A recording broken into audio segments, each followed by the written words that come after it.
dapat ikwento sa inyo. Inaamin ko na. Wala na kayong dapat i-imbestiga sa akin.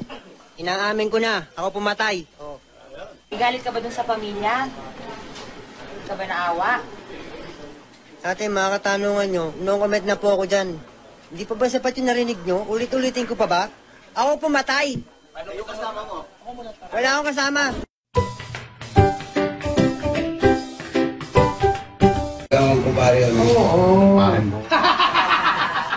Nagpapasalamat nga si Bautista dahil hindi siya nasugatan ng atakihin ni Valentino. Kita nyo yung CCTV, talaga tinagayo, no? Malakas po yung guardian angel ko sa likod. Nakita ko, ginanon mo eh. Saan tumama yun? Hindi, baliktad yung baliktad. Kabaliktad. Nakabaliktad. Baliktad.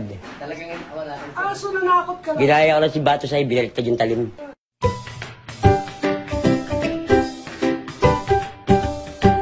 Ng droga, pero hindi raw niya inabuso ang biktima. Kapag nakaupo ka sa bisikleta, naniniwala po ako na nababawasan po ang virginity ng isang tao. Sinasabi mo, yung laceration pwede nangyari sa bike, tama na ba? Yes.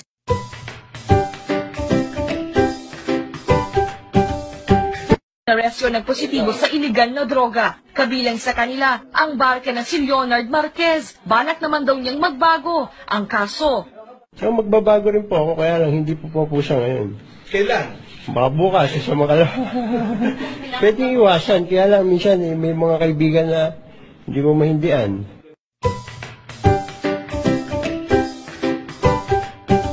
Barangay Tanod. Dito na nadakip ang suspect, pero nagmamaang-maangan pa ang kumag. Tulog po ako. Siguro, umiral siguro yung kadimonyo ng aking kamay, gumalaw. Pero aminado ito na gumagamit siya ng ipinagbabawal na gamot.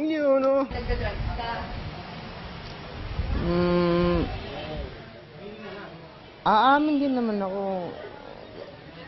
Wala naman tao na hindi perfecto eh.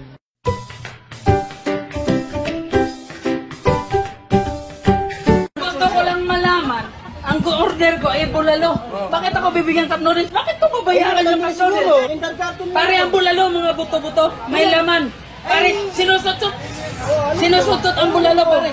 Ang cup noodles, pare, noodles. Noodles, pare. Bigyan yung cup noodles. Saan yung po iba? Bigyan yung cup noodles ko kung paano susutin yung cup noodles.